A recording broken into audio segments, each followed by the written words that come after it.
Hi friends, welcome to Lavanji Lifestyle. இன்னைக்கு நம்ம சேனல்ல ஒரு ஸ்ட்ரீட் ஃபுட் ரெசிபி தான் பார்க்க போறோம். பானிபூரி. பானிபூரி கண்டிப்பா நிறைய பேரோட ஃபேவரட்டான ஸ்ட்ரீட் ஃபுட் ரெசிபியா இருக்கும். அந்த பானிபூரி எப்படி நம்ம வீட்லயே செய்யலாம்னு பார்க்கலாம்.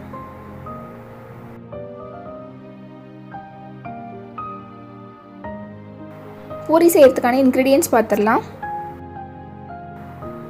பூரிக்கு மாவு பிணைஞ்சு எடுக்கிறதுக்காக 1 கப் ரவை சேர்த்துக்கோங்க. அதோட 2 டேபிள் ஸ்பூன் மைதா, தேவையான அளவு உப்பு, 1 பிஞ்ச் அளவு பேக்கிங் சோடா சேர்த்தா போதும், அதிகமாக சேர்க்க வேணாம். இது எல்லாமே சேர்த்து ஒரு முறை நல்லா கலந்து விட்டுக்கோங்க. நம்ம சேர்த்த எல்லா பொருளுமே நல்லா கலந்து வர மாதிரி ஒரு முறை நல்லா மிக்ஸ் பண்ணி கொடுத்துக்கோங்க. நல்லா கலந்து முடிச்சதும் இதோட கொஞ்சம் கொஞ்சமாக தண்ணி சேர்த்து மாவு பிணைஞ்சு எடுத்துக்கலாம். பானிபூரிக்கு மாவு எப்பயுமே பிணையும் போது ரொம்ப ஹார்டாக பிணைஞ்சிடாதீங்க. நல்லா சாஃப்டாக இருக்கிற மாதிரி பிணைஞ்சு எடுத்துக்கோங்க.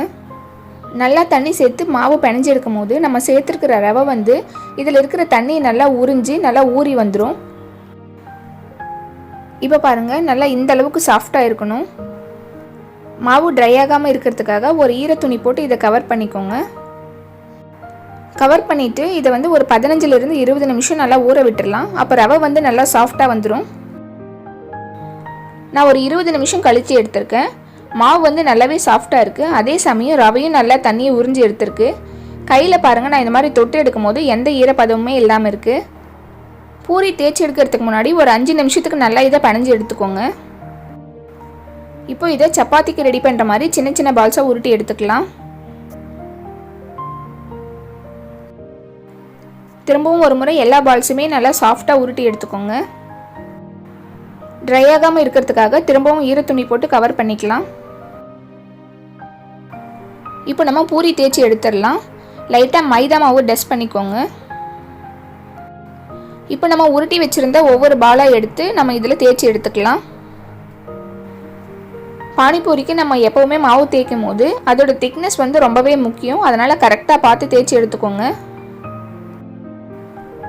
ரொம்ப திக்காகவும் இருக்கக்கூடாது, அதே சமயம் ரொம்ப தின்னாகவும் இருக்கக்கூடாது. பானிபூரிக்கு இந்த அளவுக்கு திக்னஸ் இருந்தால் போதும். இது கரெக்டாக இருக்கும். இப்போ இதை சின்ன சின்னதாக கட் பண்ணி எடுத்துக்கலாம். நான் ஒரு பாட்டிலோட மூடியை தான் யூஸ் பண்ணியிருக்கேன். உங்ககிட்ட குக்கி கட்டர் இருந்ததுன்னா நீங்கள் அதையும் யூஸ் பண்ணி கட் பண்ணி எடுத்துக்கலாம். நல்லா ப்ரெஸ் பண்ணி எடுத்துக்கோங்க. ஷேப் நல்லாவே கரெக்டாக வந்திருக்கு. இதே மாதிரி நம்ம எல்லாமே கட் பண்ணி எடுத்துக்கலாம். நம்ம உருட்டி வச்சிருக்கிற எல்லா பால்ஸுமே இதே மாதிரி தேய்ச்சிட்டு நம்ம கட் பண்ணி எடுத்துக்கலாம். கட் பண்ணி முடிச்சதும் இதில் மீதி இருக்கிற மாவை எடுத்துடலாம். இந்த மாதிரி கட் பண்ணி எடுத்த மாவு எல்லாமே ஒன்றா சேர்த்து லைட்டாக தண்ணி சேர்த்து பிணைஞ்சிட்டு திரும்பவும் தேய்ச்சி கட் பண்ணி எடுத்துக்கலாம். பூரி எல்லாமே சின்ன சின்னதாக கட் பண்ணி முடிச்சதும் அது மேலேயும் ஈரத்துணி போட்டு கவர் பண்ணிக்கோங்க. இப்போ பூரி எல்லாமே பொரிச்சு எடுக்கிறதுக்கு ரெடியாக இருக்குது. இதில் பூரி சேர்க்கும் போது எண்ணெய் நல்லாவே சூடாக இருக்கணும். அப்போ தான் நல்லா உப்பலாக வரும். நம்ம கட் பண்ண ஒவ்வொரு பூரியும் இதில் சேர்த்துடலாம். ஒரே டைமில் அதிகமாக சேர்த்துற வேணாம். பாத்திரத்தோட சைஸுக்கு தகுந்த மாதிரி சேர்த்து பொரிச்சு எடுத்துக்கோங்க. ஃப்ளேம் பார்த்திங்கன்னா மீடியம் டு ஹைலே இருக்கட்டும், குறைச்சிட வேண்டாம். பூரி எல்லாமே இந்த மாதிரி 2 பக்கமும் திருப்பி திருப்பி போட்டு நல்லா ஃப்ரை பண்ணி எடுத்துக்கோங்க. பானிபூரிக்கு பூரியோட கலர் ஒயிட்டாக இருக்கும் போதும் அப்படி இல்லைன்னா லைட்டாக கலர் மாறி வரும் போதும் நம்ம எடுத்துடக்கூடாது. ஒருவேளை அந்த மாதிரி எடுத்துட்டா பூரி நல்லா கிறிஸ்பியாக இருக்காது.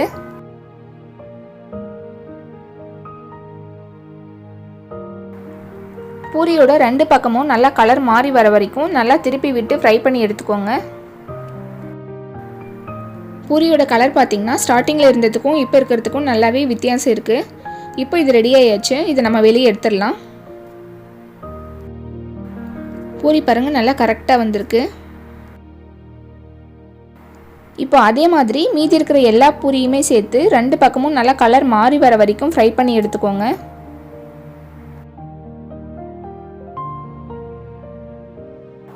பானி ரெடி பண்ணுறதுக்காக ஒரு எலுமிச்சம்பழ சைஸ் புளியை கழுவிட்டு ஊற விட்டு எடுத்துக்கலாம். பானி ரெடி பண்ணுறதுக்கு தேவையான பொருள் எல்லாம் பார்த்துடலாம். இப்போ ஒரு மிக்ஸி ஜாரில் ஒரு கையளவு புதினா இலையை சேர்த்துடலாம். அதோடவே ஒரு கையளவு கொத்தமல்லி இலையும் சேர்த்துக்கலாம். 2 பச்சை மிளகாய், ஒரு சின்ன துண்டு இஞ்சியை நல்லா கட் பண்ணிவிட்டு சேர்த்துக்கோங்க. இப்போ இதில் லைட்டாக தண்ணி சேர்த்து நல்லா நைஸாக இந்த மாதிரி அரைச்சி எடுத்துக்கோங்க. இப்போ நம்ம அரைச்சி எடுத்த இந்த பேஸ்ட்டை ஒரு பவுலுக்கு மாற்றிடலாம். புதினா கொத்தமல்லி பேஸ்ட்டை இதில் சேர்த்து முடிச்சதும் அந்த மிக்ஸி ஜார்லேயே நான் 2 கப் அளவு தண்ணியை சேர்த்து கலந்துட்டு இதில் ஆட் பண்ணிக்கிறேன். அடுத்ததான் நம்ம ஊற வச்சுருந்தோம் இல்லையா புளி, அதுலேயும் 1 கப் அளவு தண்ணி சேர்த்து கரைச்சி இதில் சேர்த்துக்கலாம். அதோட இன்னும் 1 கப் அளவு தண்ணி சேர்த்துருக்கேன். மொத்தமாக இதில் 4 கப் அளவு தண்ணி சேர்த்துருக்கேன். இப்போ இதோட பானிக்கு தேவையான அளவு உப்பு சேர்த்துக்கோங்க. 1/4 டீஸ்பூன் சீரகத்தூள், 1/4 டீஸ்பூன் மிளகாத்தூள்,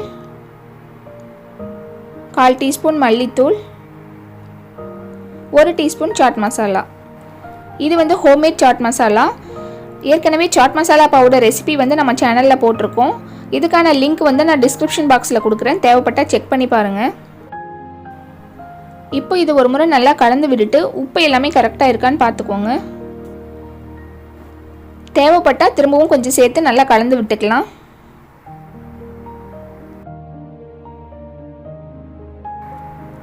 இப்போ இதை சர்வ் பண்ணுறதுக்காக தனியாக ஒரு பவுலில் மாற்றிக்கிறேன். அவ்வளோதான், இப்போ நம்ம பானி ரெடி பண்ணி முடிச்சிட்டோம். அடுத்தது பூரி மசாலாவுக்கு தேவையான பொருட்கள் எல்லாம் பார்த்துடலாம். பூரி மசாலாவுக்கு 4 உருளைக்கிழங்கு நல்லா வேக விட்டு எடுத்திருக்கேன். இதை சின்ன சின்னதாக கட் பண்ணி சேர்த்துக்கலாம். இப்போ நம்ம இதை கையிலேயே மசிச்சு விட்டுக்கலாம். ரொம்ப நைஸாக இருக்கணும்னு இல்லை, 1-2 இருந்தாலும் பரவாயில்ல.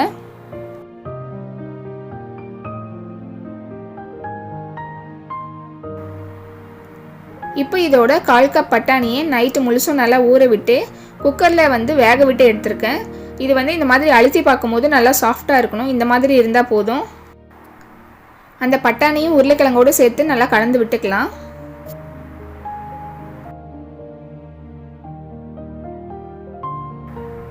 இப்போ மசாலாவுக்கு தேவையான அளவு உப்பு சேர்த்துக்கோங்க. 1/4 டீஸ்பூன் சீரகத்தூள், 1/2 டீஸ்பூன் மிளகாத்தூள் சேர்த்துட்டு நல்லா கலந்து விட்டுக்கோங்க. வெங்காயமும் கொத்தமல்லியும் நம்ம இந்த மாதிரி உருளைக்கிழங்கு பட்டாணி மசாலா எல்லாமே சேர்த்து மிக்ஸ் பண்ணும் போதும் சேர்த்துக்கலாம். அப்படி இல்லைனா கடைசியாக நம்ம தனியாகவும் சேர்த்துக்கலாம். அவ்வளோதான், இப்போ நமக்கு பூரி மசாலாவும் ரெடியாக இருக்குது. கிறிஸ்பியான பூரி, பானி, மசாலா, வெங்காயம், கொத்தமல்லி எல்லாமே ரெடியாக இருக்குது. இப்போ இதிலிருந்து ஒரு பூரியை உடைச்சு காட்டுறேன் பாருங்கள். பூரி ரொம்பவே நல்லா பர்ஃபெக்டாக வந்திருக்கு. இப்போ இதோட பூரி மசாலாவை சேர்த்துடலாம். தேவையான அளவு பூரி மசாலா சேர்த்து முடித்ததும் லைட்டாக வெங்காயம் சேர்த்துக்கோங்க.